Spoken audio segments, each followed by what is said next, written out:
And people can revisit it if they need another listen to this, or if they haven't had a chance to zoom in today. So let's get started. Yes. Sorry, before you start, I'm going to ask you to mute everyone. Everyone, I'm not trying to get rid of your voice, but the thing with the Zoom room is that sometimes we can pick up background noises, like my dog might start barking. So I'm going to ask that Katie mutes us. But of course, if you have a question and you would rather verbally express that, you are welcome. But that way we can decrease some of that. I'm going to mute myself now too. Thank you so much. Thank you. Okay, so without further ado, we are going to be talking today about organization. It's one of our learner skills in RAS-ROCS. So we're going to be talking today about organization and setting up routines and the importance of consistency, both in our homes, at school, in our homes, and during virtual schooling, because some of us are learning from afar right now. So it's just as important that the routines and the consistency that we practice on campus is also being practiced at home.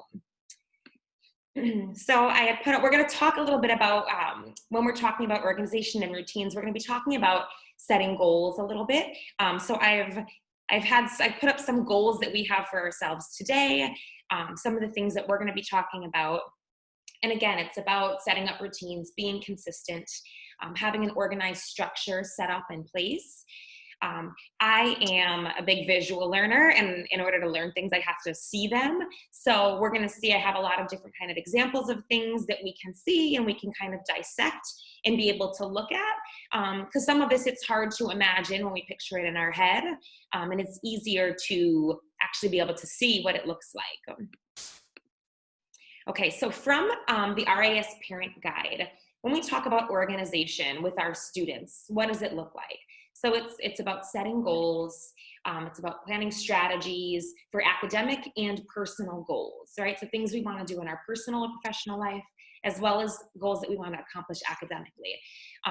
Planning ahead, preparing, using our time appropriately, picking the best learning condition for us, and being able to manage our resources. So it's directly the things that we talk about in the classroom, and that's been distributed to you in the parent guide. When we talk about terms, kind of dictionary definitions of terms, organization is really defined as a system of arrangement or order, being prepared and knowing things, where things are the moment you need them.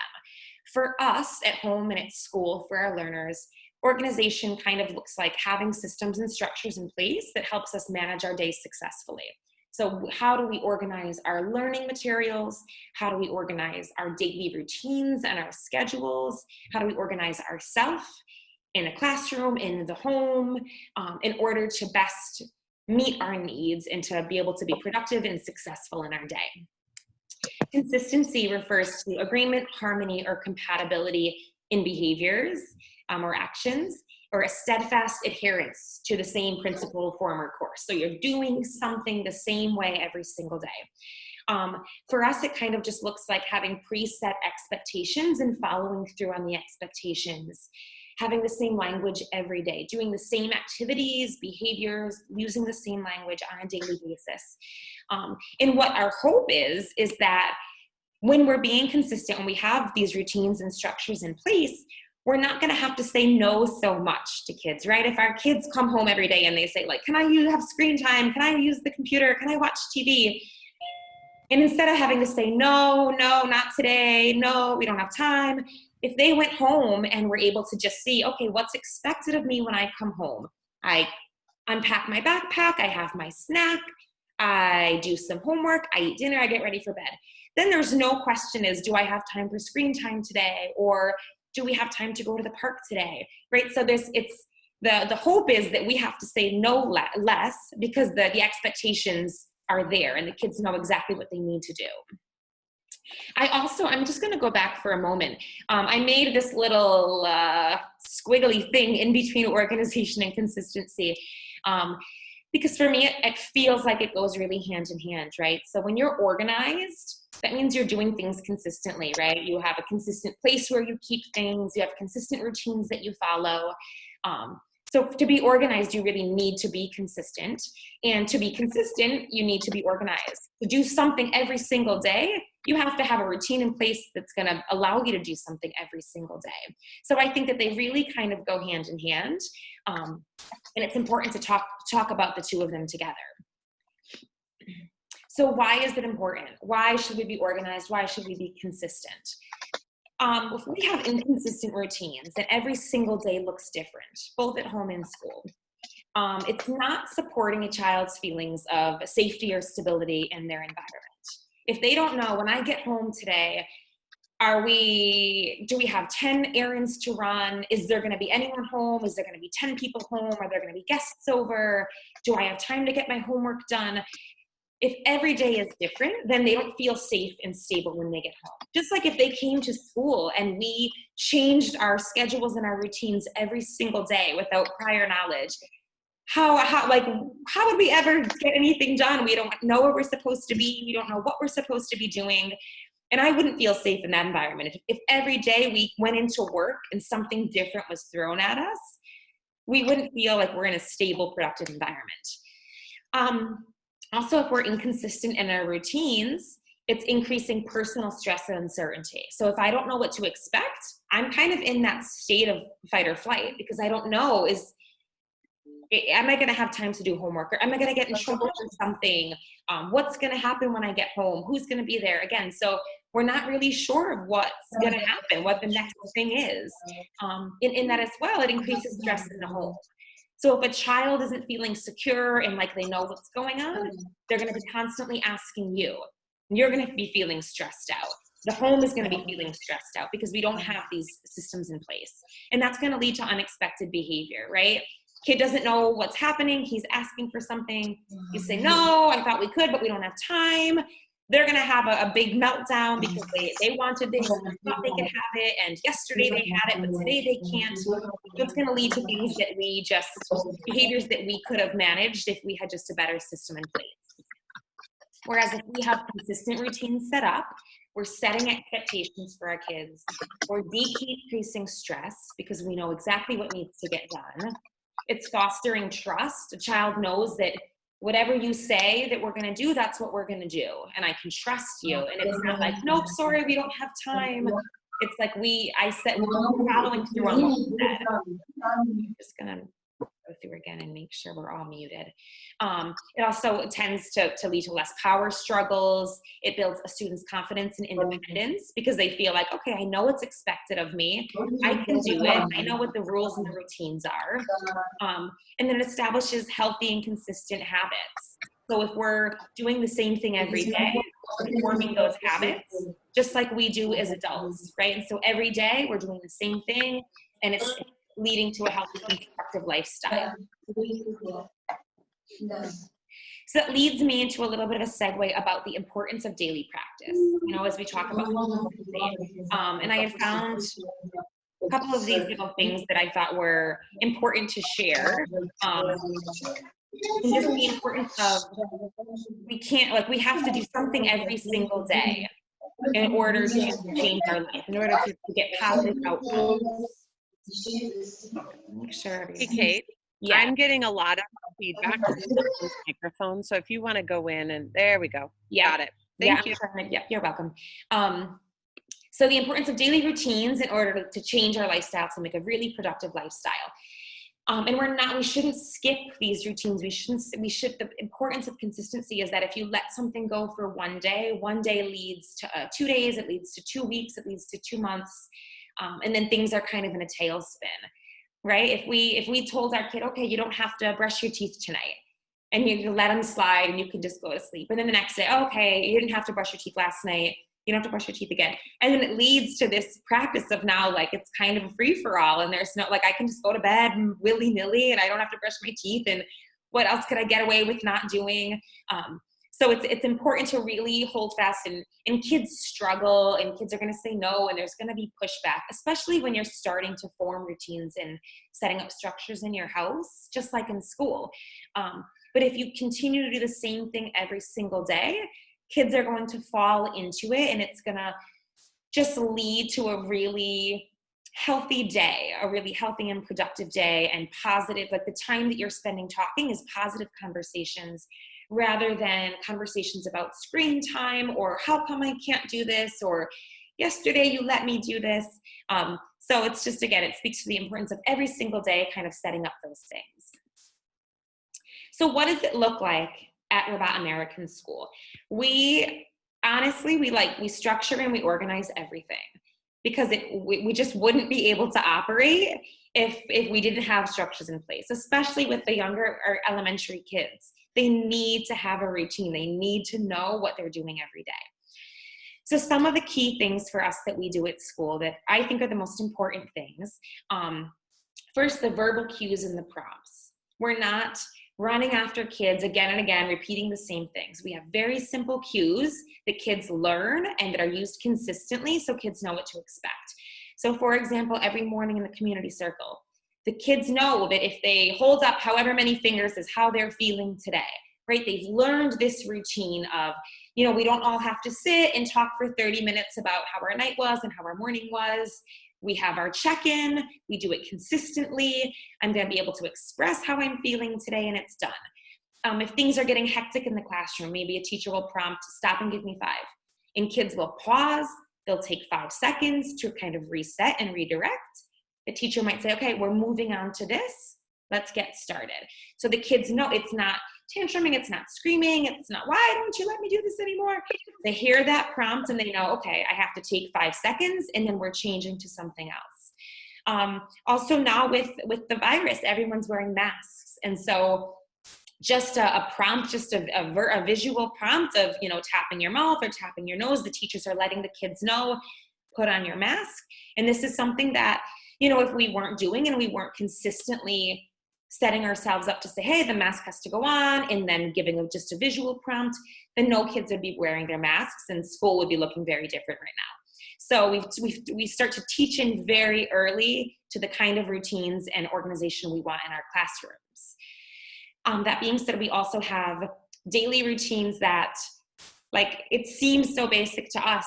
How do you line up? How do you walk in a hallway? It's not basic to someone in pre-K, and it's not basic sometimes to a 4th grader or a 5th grader or a high schooler. Can I walk next to my friend? Do I have to walk behind them? Can we walk side by side? We truly practice for at least a week of school how to line up, what lining up looks like, especially now with lining up at the proper distance. I'm sure you guys have seen Katie Koenig's videos of how we spread ourselves out and we're doing Superman and we're doing eagle wings to make sure everyone's getting space in the hallways. But these are the ways that teachers let students know what we expect of each other, what students know what's expected of me, what classmates know what's expected of each other. So we spend a lot of time setting up these routines and organizing our classroom so that there's never any wonder of well, I'm not really sure. We were never taught how to walk in the hallway. I thought I could run down the hallway and run down the stairs and hold hands with my friends. No, we explicitly teach these things. And then we have classroom roles and responsibilities. So just like at home, if there's chores at home, we have kind of chores. We have responsibilities in the classroom that help organize our day. So students are chosen to be the line leader or to be the caboose of the line, or they have a very clever electricity monitor. They make sure the lights are off when the kids leave the room. Someone now is in charge of the sanitation station and making sure everyone gets a pump of sanitizer. So this helps us organize, I know I have my class role, I have my responsibility, and sometimes these roles are changed daily, sometimes weekly, but kids know that they have a chance to do something, and also it really lessens the likelihood of a tantrum. If I didn't get chosen for line leader this week, and I don't know if we'll ever get a new choice to have a new role in the classroom, I might have a meltdown because I really want to be the line leader. Whereas if I know, okay, every week my teacher changes, we get to choose a new role. So maybe next time I'll get to be the line leader, right? We know that there's a routine, and at the beginning of every week, we choose our jobs.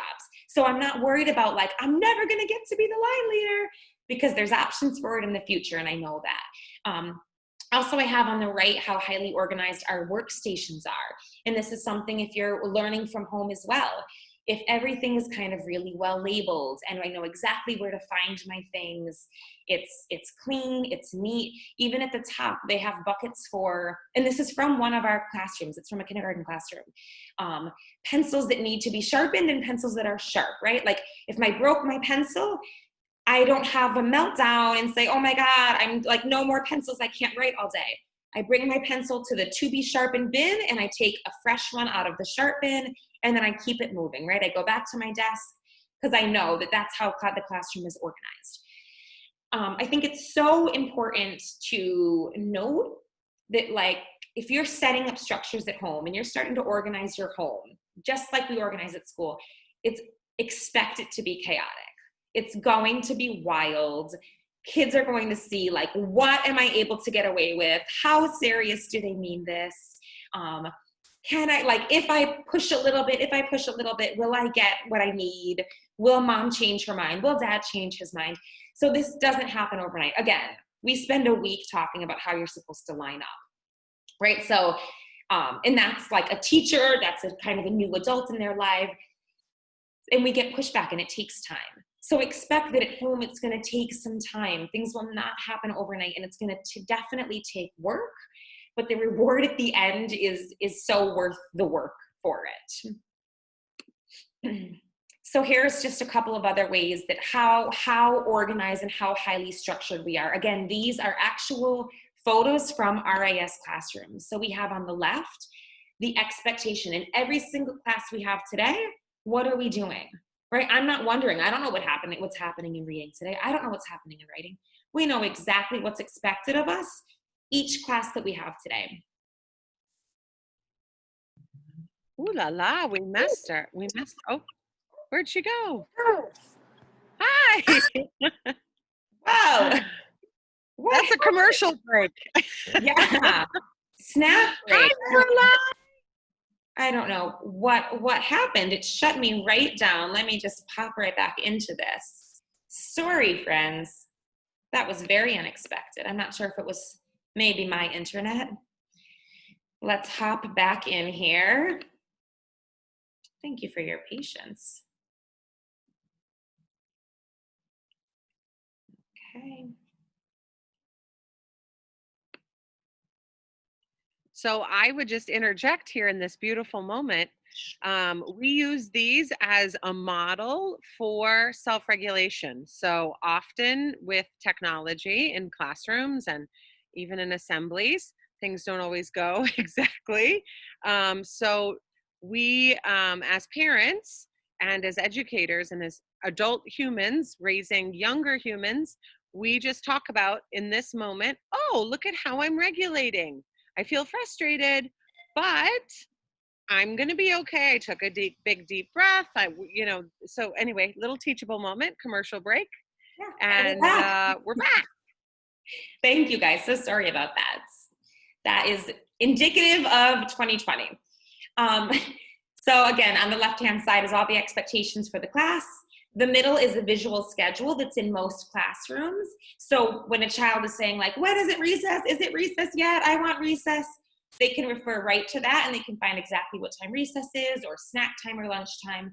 And then again, just like lining up in the hallways, we have a teaching poster for how to read to yourself, right? So what are the steps that I need to do, right? We are organizing the simple task of opening a book and reading. We're organizing it into 8 steps, right? Like, what do we have to do to successfully have a read to self moment in the classroom? So there's nothing too small to teach into. And this is for home and for school. Like, everything can kind of be organized and simplified into a routine and a structure, so that kids know exactly what's expected of them. So, and I just a quick caveat, if we think about how structured and organized we are at school, picture a child goes home and it's a seamless transition into home, right? When they get home, there's a sign right there, and we'll talk a little bit more about this later. There'll be more visuals, but if there's a sign telling them exactly steps of what they need to do when they get home, then you're not going to expect a free-for-all when they get home and like sneakers flying and books in the air and like backpacks in the bathroom. Like, right, your backpack goes here, your lunch goes here. This is what we have to do. Get your snack. And kids know. And if they're asking, Mom, can I get a snack? Can I get a snack? Well, have a look, right? We're not wasting our breath. Have a look. Did you do steps 1 through 6? If yeah, then have a snack. If not, then get to where you gotta be. So just thinking, kind of a precursor to what we're going to be talking about, thinking about those transitions if your child is being schooled on campus. Once they get home, if we kind of keep that same routine just like we have in school and keep those expectations. So also a thing about what we do at school that I think is so important at home as well, and it's hard when we're learning at home because everything seems kind of loosey-goosey and you can get up and you can move around. But it's important that we have consistent work time and we also have consistent break time. And we have a productive, a successful break time and not a break time that always looks different. So to the left, this is from an article that I had recently found from brain scans that for students that had taken a standardized test. And on the left-hand side is they spent 20 minutes before the test just sitting quietly, having their head down. And these are kind of the areas of the brain that are lit up and active. On the right-hand side is after the class had gone. Back. We're back. Hello. Sorry for late. No problem. It's good to see you now. Okay. Hey, Katie. Yeah. You know what it might be better to do is if you limit your video. 1 second. I'm just going to go ahead. Can you unmute, Katie? Go ahead. What? What did you say? I didn't hear you. Oh, I think if you limit your video, if you turn off your video, it will be smoother. Okay. Is that my video? Yeah. Let's give that a try. I've muted everyone. I am picking up a bit of background noise, but it sounds okay now. Again, guys, I'm so sorry. Thank you so much for your patience. I know it must be difficult to get this back and forth. So here we were talking about the importance of movement and structured break times. So we have on the left the importance of after a test, how different areas of the brain are lit up and are really kind of on point after physical activity, whereas after just sitting and resting, less areas and less circuitry of the brain are lit up and ignited. So some of the things I have here on kind of the middle, I have a bunch of these that I had put out on Schoology during virtual learning last spring of just kind of like yoga stretches and physical movement that help get us moving, that don't require a lot of room or a lot of noise or movement, but just kind of simple stretches and poses. And then on the right is just a whole list of, and this could be offered to your student if they're at home, saying like, hey, you can pick, like we have a break time right now, pick one that you'd like to do. And they'd get a chance to pick something that they wanted to do. And you can kind of tailor this list. They could have a say in the activities that they'd like to do during the way. But again, it's important also that when there is a break time, it's not a free-for-all. It's not, I'm gonna go outside and play basketball. I'm gonna call my friends. I'm gonna set up a picnic. They have kind of prescribed activities that they're gonna be doing during their break times that's also going to be activating them, but in an appropriate way. And not kind of overstimulating them so that they're not able to transition back to work time. So I want to.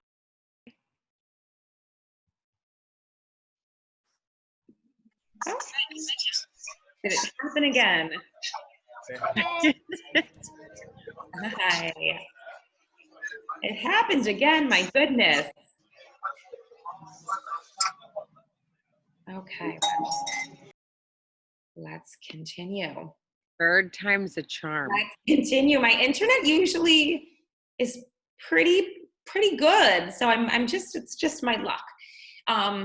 So getting a child system, if you're setting up jobs or chores at the home, just like we have classroom jobs, get their input. What are jobs you'd like to have at home?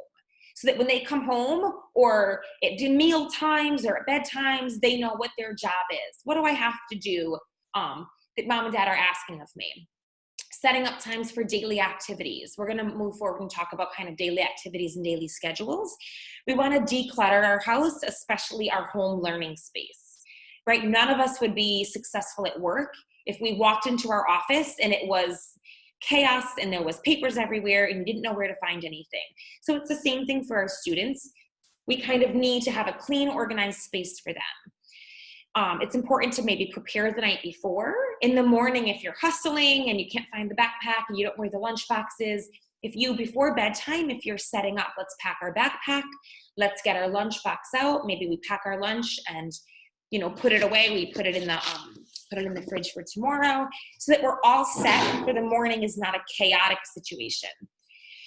Again, like I had said, make even free time structured. So there's jobs that you have to do, or there's activities that you have a choice to do. So even though it's free time, it's kind of under this umbrella of like, these are appropriate free time activities. What I would really recommend against for our virtual learners or students even doing their homework at home is not doing any learning in the bedroom. Bedroom should be for winding down, for relaxing, for sleeping. We don't want to bring the stress of homework in, the stress of studying for a test. We want to make our bedroom kind of our haven. That being said, if your student is learning virtually, it's not appropriate to have them kind of tuning in from bed. I remember last spring when we were all kind of getting into the swing of things, there were kids, truly it looked like they had rolled over into their computer screen. And that's not how we'd show up for school, and that's not how we as adults would show up for work. So just kind of preparing your kid, okay, we've got to get up, maybe your Zoom meeting is at 9 a.m. So what time do we have to get up to get dressed, have our breakfast, and be ready for our Zoom meeting? But we don't want to take learning and schoolwork and homework into the bedroom. And then it's really important when we're setting up chores and jobs and our organization at home, creating a family agreement, right? Just like in our school, we have agreements in every classroom about the respect that we have for each other, the sharing that we have, the trust that we have, how we're going to regulate. We want the same kind of things at home, and we want to create this kind of agreement together. So I've shared, this is an example that I had shared out. It's on Schoology from the beginning of virtual school last March. A family agreement really allows a seamless transition, like I said, between home and school, right? Just like we have agreements at school, we have the same at home. It supports collaboration, so everyone's working together, and it's a team approach and a safe, supportive home environment. So everyone knows what they need to do, everyone has each other's back, and it allows for explicit understanding of expectations.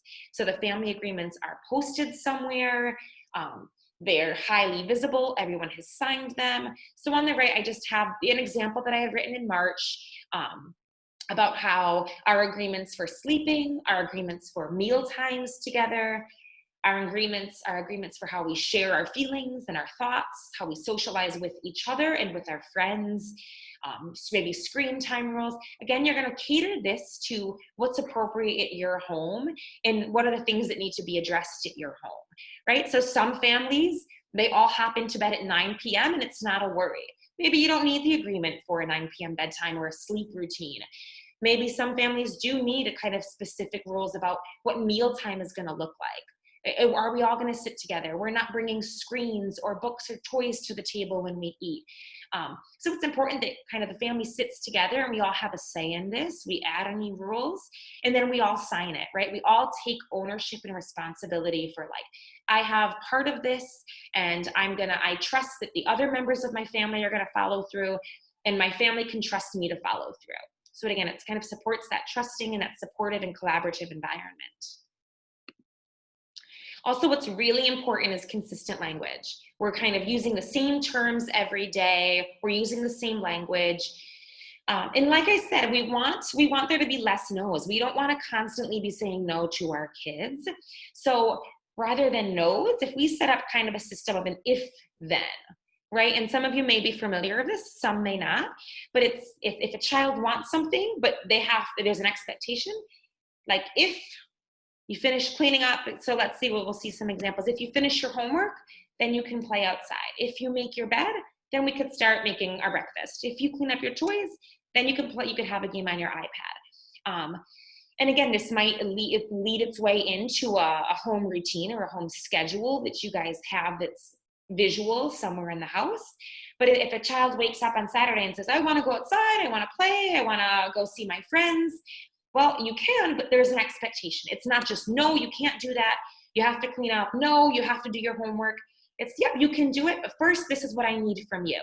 And then I'll let you move on to what you need to do, right? So it's a collaborative thing, and it's like, I'm going to give you something that you need, but I got to get something from you in return.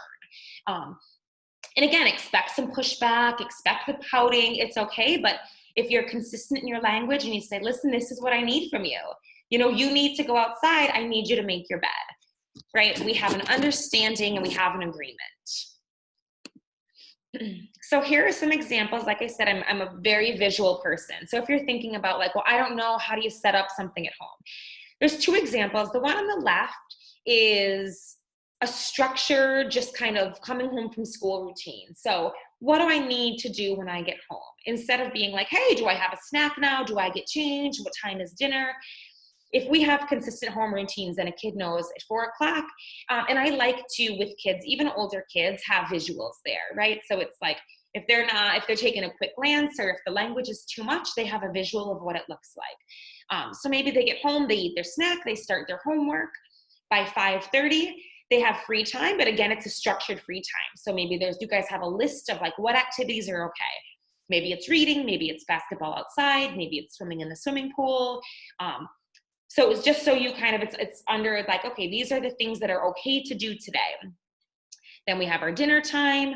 We have time that we're cleaning up, we're relaxing, we're setting up for our day tomorrow, we're doing some reading. So it's this period where like, hey, these are a couple things I need to get done. And then we know at 8:30, I'm gonna start my bedtime routine. So, you know, at home, if you need something like that for an entire evening of events and activities, what's expected for my afternoon, then that kind of highlights a bunch of different activities that your family might do. If we have a kid who really struggles with the bedtime routine, or the bedtime routine is taking 2.5 hours and he's like hiding under the bed and he's not in the bathtub and what's going on, maybe we want a really specific routine just for sleep. Right? So what do I have to do? Did I clean up my learning area? Did I get my pajamas on? And they again have ownership. They can check it off.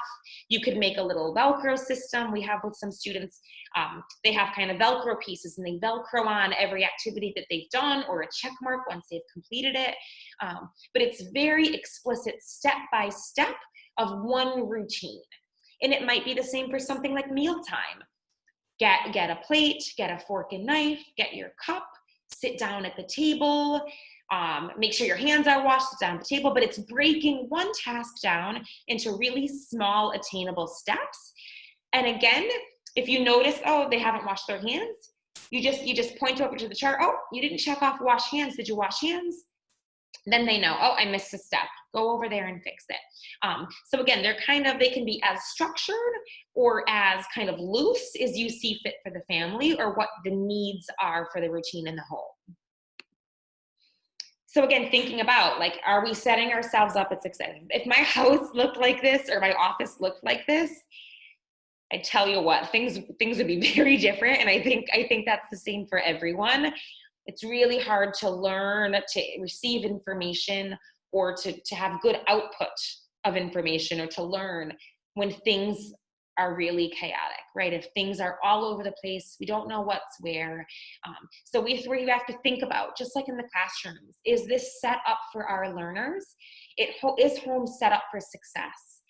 Are the rooms set up for success? Are things labeled and things organized so kids know where things are and how to access things? If they're learning from home and they don't know where to find their pen and pencil, that's not going to be a productive start to their lesson. So for students that are virtual learning or learning from home, or if we ever transition to virtual learning, some of the tips that I think are important for home are to have those visuals, charts, schedules, timelines, what's expected that day, organized spaces. So the bottom two pictures, the left is like a very, very messy desk. The right is, if my space looks like this, I feel like I'm ready to learn. I know where my things are. I know where my markers are. I've got my visuals up above. Things are really aesthetically pleasing. And it's a space that I want to go to and I want to be engaged in. Timers, I think, are really helpful, both with school time and activities. So if you say, yeah, you can have screen time for 20 minutes, you can't walk away and leave the kid to guess when 20 minutes is. If you set a timer and you say, here is 20 minutes, whether it's on a phone, whether it's on the stove, whether it's a little manipulative that you have, then they know exactly when 20 minutes is, right? If your students came to our school and we said, okay, 3 minutes, we're going to start cleaning up and transitioning. And then the teacher turned around and said, nope, we're leaving right now, everybody move. That's not fair, right? It's not fair for kids. It's not fair for parents, because it's like, my kid needs time. My kid needs a minute to know that it's time to clean up and to set themselves up to move on. So timers are really, really important for that. And then just thinking about a system of organization in our home. Are we using bins? Are we using a different colored folder for each subject? Are we keeping our pens and pencils in one place and our markers and crayons in another? How are we organizing our space so that everyone knows where to find what they need? So those are just a couple things to consider. Learning at home. So again, how we can organize our learning. So maybe a possible schedule might look like this, where a kid has a couple of printouts of these, or they have it on their computer, and they have, okay, I've washed up, check that off, step by step about what some of the things they need to do. This again is a little bit looser. There's not times assigned to it. There's not specific times for specific subjects. It's a little bit looser. So that depends on, your learner, if that's what's appropriate for them. At the bottom, we talked about having structured free time. So during free time, or if I have a break, what are things that it's okay to do? Oh, okay, it's not okay to ride my bike because that's not a choice offered to me, but I can practice my piano for 20 minutes or whatever the break time is. Again, and you pop the timer on and then they know. If we want something a little more structured, if our learner needs something with timelines in specific subjects, or if the class is really routinized that they need to have exact things kind of consistently done, then maybe we have something a little more strategic in details here. So I know that my class Zooms in on Tuesdays and Fridays, and that's at 10:30.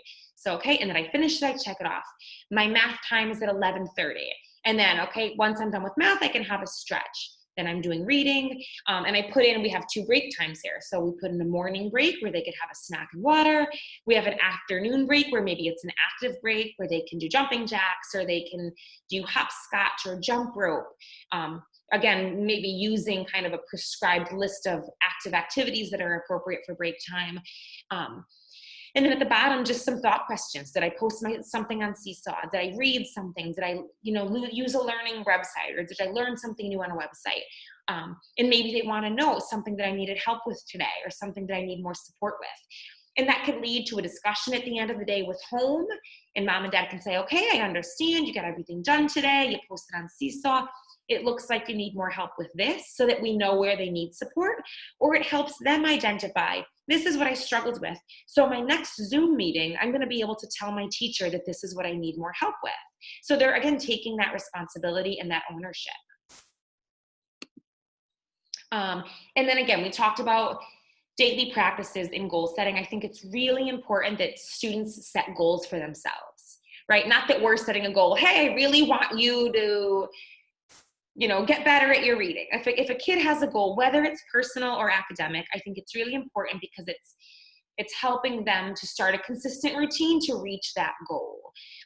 So again, there's a couple of different visual options here of, maybe if I have a big goal that I'm working on, it's something that I ran up at the top, and then every day of that week, how am I doing, right? I'm tracking. How did I do today on my goal?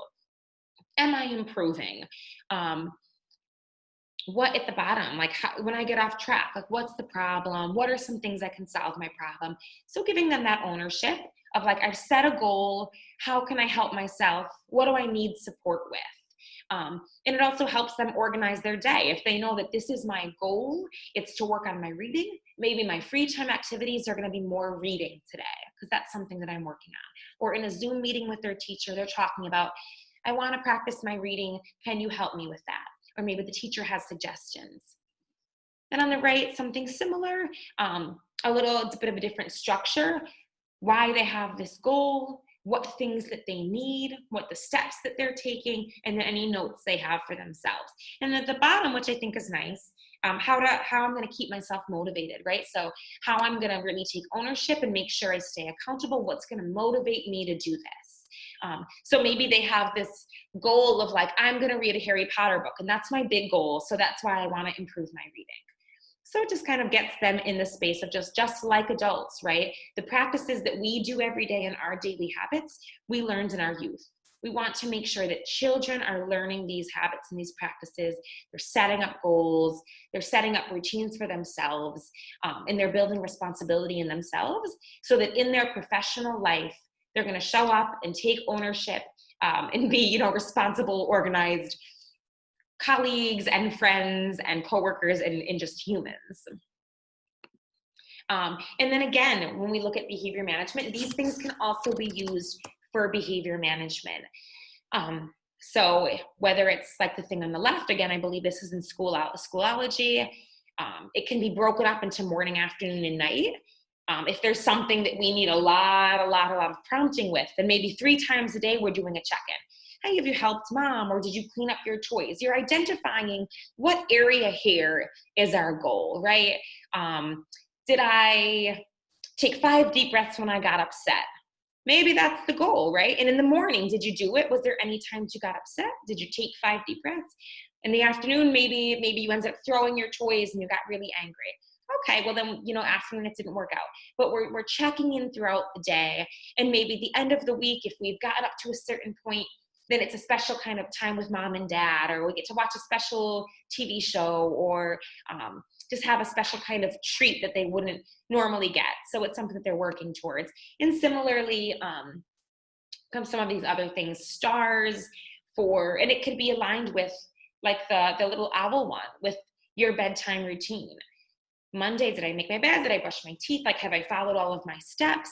And maybe at the end of the week, if this is something you're really struggling with, when you first introduce this, maybe it's associated, and not with a reward, but maybe just it means extra time, like an extra treat, extra reading at bedtime, or, it's that you don't have to give the kid a new iPad or buy them a new outfit. It can just be something as simple as like quality time together, reading a book together, playing a sport game together, something like this, just something special for them. And then it gives them that intrinsic motivation to be like, okay, I want to do this. And then they see that they have this positive reinforcement and the affirmations from mom and dad. And when they feel successful and you are telling them, I'm really proud of you and you've done really well, they want to continue. They want to make you proud. But again, it requires that kind of consistency, because if they do something and they thought they do it well, but there's no structure at home to honor this and to note it, then they're not feeling successful. It's not getting noticed. They're not able to say like, yeah, I did a good job and I took ownership and this got done and I did my chores and, all of my check boxes are in my checklist. So that's why it's kind of like this sense of accomplishment and the routine, and I did it and I got organized and I followed through.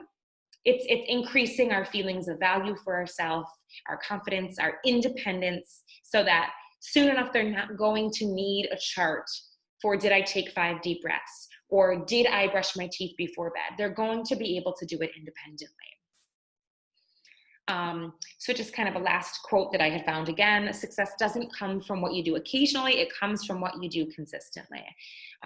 So again, just how important it is to be consistent, to keep organized spaces and organized routines at home so that parents know what to expect and kids know what to expect. So on that note, if we have any questions, I'm gonna maybe exit my screen share so that I can see you all. And if anyone has any questions, you can either just kind of unmute yourself, or you can raise your hand with the raise hand feature. If you have any questions or concerns that you're wondering.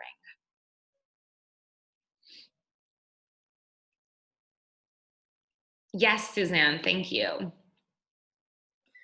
Hey, I have a quick question. So I struggle with how much structure is too much structure, right? I mean, is there some point at which we're over structuring their time? I know I'm a huge I have a million charts and graphs and ways of managing time management things that I do for myself. And I really want to enforce that with my kids as well. But I know sometimes for me, the most important time is the time when I just stop and I have nothing to do. And I know I have nothing to do. And I'm wondering, do we need to create that for them as well? How much structure is too much? Mm-hmm. That's a great question. Well, I would say it depends on your home. If you've identified like my kids really need some time to decompress, then, and that could even be part of it. Hey, when you guys get home, you have 1 hour to just unwind, right? Because we need that as adults, right? I need an hour or so when I come home to just breathe and like wash my day off and reset myself. So, some kids, maybe they come home and it's a whirlwind and they need that structure to say, hey, it's time for your snack and then it's time for homework. But maybe, and it could be either just a general, hey, every day from 4 to 5 is chill time. Or it can be, if you have a schedule, it can be just written into the schedule, 4 to 5, do whatever you need to do. But again, I think it depends on the level of need at the house, right? And the level of our need. Like, what have we identified as parents that's really important and that we see is the right thing once we get home. And also things like weekends. I think we could be, of course, more flexible on weekends. I know a lot of parents in my experience, a lot of parents struggle with that coming home after school. It gets a little bit chaotic. And I just kind of need to set up my after school routine. But again, yeah, I think it's such a valid point. And I think free time is so hugely important, especially because these kids work so hard all day long. I would say you would want to put routines in place so that children can follow through without you. So in my classroom, now I taught 3-year-olds to kindergartners primarily. I knew, and I kind of bring this to my principalship as well, I knew that I was highly effective in my classroom when children didn't know that I had to go to the bathroom or that when a sub was there, they were they knew what was needed to happen. They didn't need adults telling them. So, one question I could put out there to Katie is, how does a parent know, what are indicators that a routine or a system isn't in place that they might need to think it through? So, for example, you don't need to go put routines and systems in place for every single thing. But what are some indicators for parents to think, oh, maybe this is frustrating because, maybe that's an indicator. What else would you say, or what would you say is indicators for needing a routine or some organization? Thank you, Katie. I think what's important is to kind of pinpoint in your house. So for example, something I've heard a lot is with parents is like, we really struggle with our kid at bedtime. He won't go to sleep. He's up. He won't take a shower. He won't stop playing with his toys. He's not in bed until 11 o'clock at night. Well, that sounds like we definitely, like 11 o'clock. I'm well asleep at 11 o'clock at night. And kids need a lot of sleep. So if we identify, this is an area I'm struggling with. So you sit with them and you say, hey, at 7 o'clock, we're going to start this new routine. We've got all these steps and you get to check off every time you finish one of these things. And this is our bedtime routine. And so you're starting to create that routine. And maybe if you've identified it takes me 2 hours to get him ready for bed, you start with a 2-hour window. You start 6 o'clock, dinner is finished, and we're starting our wind down. And maybe the steps are kind of bigger chunks. And then we start to get into this habit, and then we're starting to learn what the expectation is. And then maybe bedtime routine takes 1 hour. And then we continue chipping away at it and chipping away, and we're narrowing down our times. And maybe we can get a bedtime routine done in 30 minutes, and our kids are in bed by 8:30 or 8 o'clock or whatever time is the appropriate bedtime for your child. Or like I said, if coming home, the backpack goes like flying out the window and there's like Legos in the air, then it's like, okay, coming home from school is a tricky spot for us. Like, let's figure out what we need to do when we get home from school, and then organizing a kind of system around that area of need. So I want to point out something Katie said that I think is essential in this. And I have a belief that our 4-year-olds, our 3-year-olds are extremely capable human beings. 3-year-olds are harder to navigate in terms of identifying the cause of their emotion. However, they're able to express themselves. So it will not behoove you as a parent to tell a child that this is going to change and have it be a one-sided thing. It sounds like this. I've been really having a hard time with our bedtime routine. I love you and I care about us as a family, and I feel like I'm repeating myself. And I keep saying, it's time to put on your pajamas. And I don't like that I keep saying the same thing. It's all about me. So help me understand from your perspective how this is going and where we're not understanding each other, because you're inviting the child in to be part of the solution. If we just dictate to children that this is how we're going to reorganize their life, we are getting into that helicopter part. So I love that in the chat box. We don't want to helicopter our children. Okay. I would say one of the reasons what could be an indicator of helicoptering is talking and talking and talking and talking. At school, we will give probably one verbal prompt. Then we're going to give nonverbal prompts, or we'll give nonverbal prompts and then a verbal prompt. But repeating ourselves is not, that's an indicator for me that something isn't working if I am constantly repeating myself. And the other thing is true, as an early childhood educator, I think about, can children access the materials that they need to be able to be independent? So where are you putting your child's pajamas? If they need your help to get them, they cannot do that routine on their own.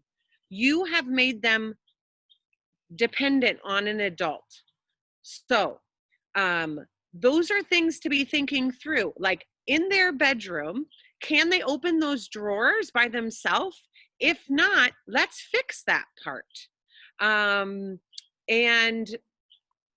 Or, you know, many of us are grappling with how much help from a house helper is good and how much is too much.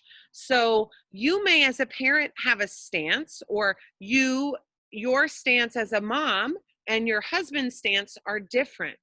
So there's consistency within a home that needs to be something, maybe something that you talk about as a next step from today. How are we setting up roles between mom, dad, and our house helper? I mean, the only way my life functions is with Zenny. She is my nanny. But there are certain things that are her role, and there's certain things that I have to do on my own. It's just something that I need to set up. So those are a little bit of things that Can I that say you would be thinking about. Yeah. Please. I'm Tara Fracher, mother of Remy Fracher, who's in grade 5. I have Remy, and I have 2 older daughters who, for years, the lunchtime school snack and lunch has always been an issue. And for myself, my husband and I have for years taken care of it. And about a year ago, we decided that it's time for our girls to be getting their lunches ready. We would never have household help in the United States. So I want my girls to grow up knowing that, you know, they are also responsible. It is not easy. It is sometimes a struggle, but we found that them actually preparing their lunches and they get their snacks and water ready the night before. They've always been a bring lunch gang. So we have the thermoses that keep everything really hot. And so typically they take something from last night's meal. but they heat it up and they get it ready for school. And the idea is, if you don't do your lunch, then you're not going to eat your lunch. And again, it's not perfect, but it works. It works okay, and it's pretty good at instilling some autonomy in our kids. So that's a routine for us that works, and perhaps it could work for you as well. Because I remember feeling very frustrated about lunches and snacks all the time. Sarah, I have a question. Did they do it perfectly right away? No. No. So when there is a little mistake, that doesn't mean that they need a reminder. It may mean that they need teaching, Exactly. explicit modeling. And what resonated with me when you said, if they cannot reach their pajamas, if they cannot do that on their own, then something is not okay, because at this point they need to be taking that initiative. It's the same with their lunch boxes and their snacks. The ideas need to be there for the healthy snacks. The ideas also need to be there for making sure that they get some good protein in their lunch, that they have a napkin, that they fill their water bottle.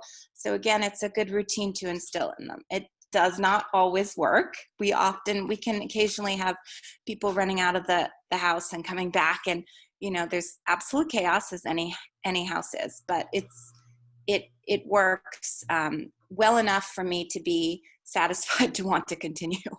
Tara, this is a really good example. I need to go into a possible how to helicopter. Now, Tara could helicopter her child when there was a mistake made. She could say, "Oh, okay, I'm going to put up a Post-it note that's going to help you remember," or "I'm going to come to school and I'm going to drop it off."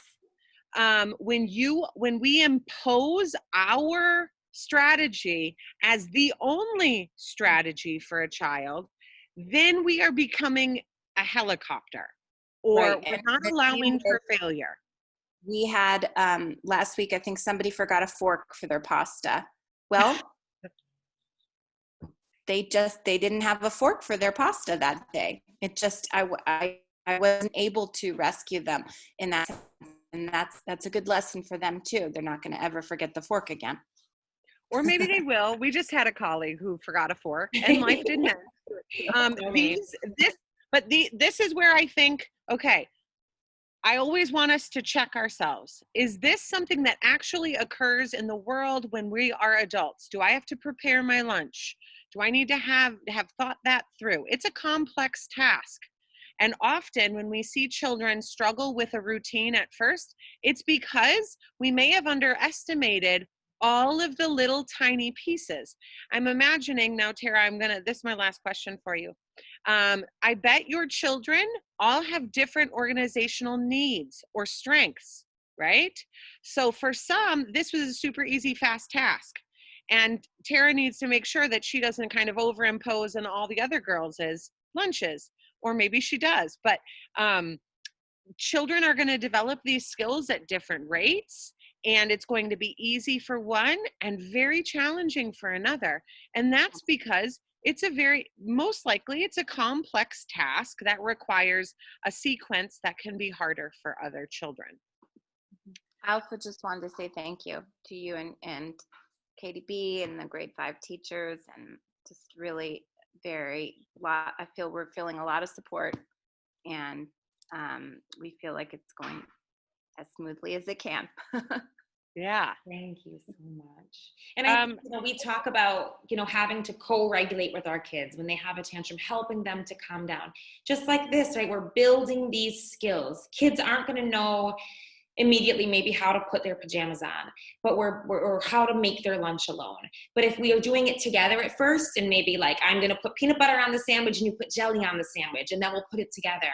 And I'll get the apples and then you can cut up the apples, or, if we're doing it together and we're building on those skills, then it's building those independent skills so that they're able to kind of wean off of our support, and they're able to do it on their own, just like we do with all the other skills that we teach.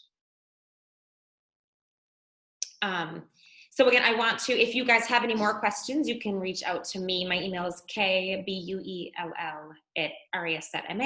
or Ms. Koenig. I look forward to any of your questions. Again, thank you so much for your time. Thank you for your patience during some of our internet fun and our popping in and out. I really appreciate it. I appreciate your flexibility and for infringing on possibly your dinner time. I know I'm not setting you guys up for success. If you have a late dinner at night, things might go haywire. So thank you again so much. And I look forward to seeing all of you hopefully soon. And yeah, reach out if you have any more questions. Thank you guys so much for your time.